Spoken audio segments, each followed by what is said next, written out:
Hey, Jeff, really nice to meet you. And thank you so much for taking the time to discuss with me the future of collaboration. Thank you very much. It's great to chat with you about it. And so I have a few questions for you, Jeff. And one is, how, for example, Microsoft Mesh and immersive collaboration contributes to fulfill Microsoft's vision to empower every person and every organization on the world to achieve more. Yeah, well, in order for organizations to do their best work, to achieve their mission, they need to attract talent and get them collaborating, have them have a sense of belonging, inspire them to be creative, build amazing teams. It's sort of why the product's called Teams, is we want to bring teams of people together. And increasingly, people are all over. People are working remotely, distributed companies. And so we just thought we could do something more natural and engaging than a video grid that would bring people together and inspire them to do their best work as a team. That makes work more fulfilling, and it ultimately leads to better performance for the company as well. Yeah, so thanks. And, I'm just on this I Love Mesh World Tour, how I call it. And I'm just coming from Kuala Lumpur, and there was Professor Dr. Anna Tavis, who had a really nice statement in the keynote. It was, in the past, our jobs were about the muscles, because we had no machines. Then in the present, it's about the brain. And in the future, it's about the heart, what means that we see a shift toward brain-focused logic work, more to things like what makes us human, like emotions, like connections. And how do you see like immersive collaboration plays in this future, let's say, even if AI is more... Yeah, no, I think those things work together. I mean, clearly people have to think about their goals are and how to use the tools that we give.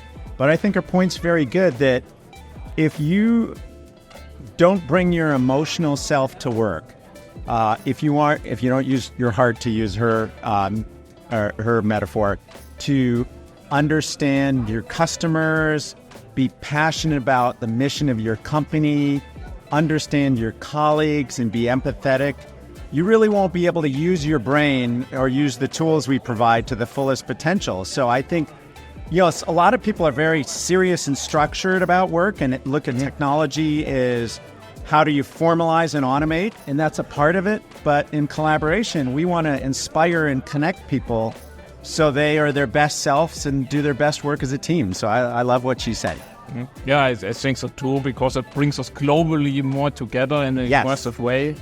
And, absolutely. I think Mesh could be really play a profound role in this vision.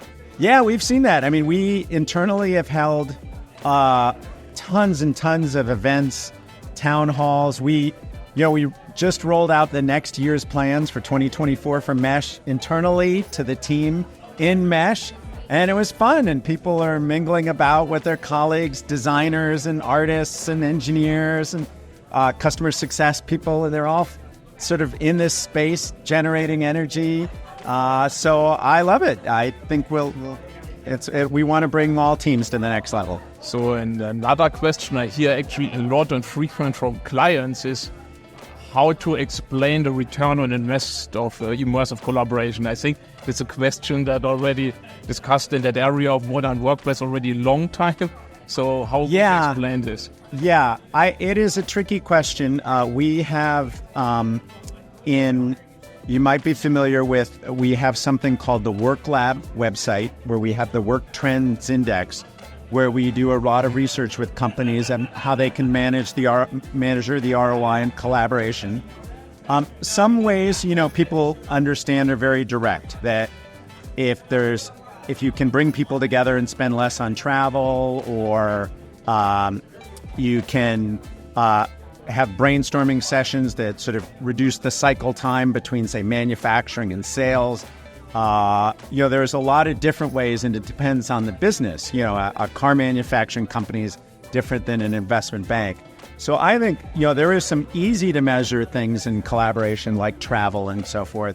But the real ROI is building better products for customers. The other thing that comes up that you'll see in our Work Trends Index data is employee engagement and retention. If people feel connected to the company, and your turnover of, say, employees drops from 20% a year to 10% a year, that saves you enormous amounts of money. And if your workforce is remote, how are you going to help them feel connected and build those social relationships? So I think there's a big ROI component in retaining and growing people that you can quantify as well. Yeah, I completely agree. It is challenging to calculate it exactly because there's something like a balanced scorecard, and we are on a very low level of this, and then we have a return on investment, which is a finance data. So it's hard to see how it bubbles all this up. But you can see employee retention, employee morale surveys. If we believe we know that if you give people modern collaboration tools, you will see employee engagement go up, and ultimately you'll see it in productivity and retention metrics. I think it's a little bit like if you ask a government what is the return on invest of education and how it plays in a GOP or something like this. It's a tricky question. Yeah, it pays off years in the future. This won't take that long, but it's similar. And then maybe the last question is, because I do that I Love Mesh community. So why do you love Mesh? Yeah, I like it at two levels. The personal level, as we were talking about, that there's got to be something more natural than the video grid. And I think it's part the people component, but it's also the scene that you can design a space like, Takeda Pharmaceutical has designed a space that's very creative and energizing that lets people learn about the history of their company. You had company with people all over the world, Japan, US, Europe, and so forth.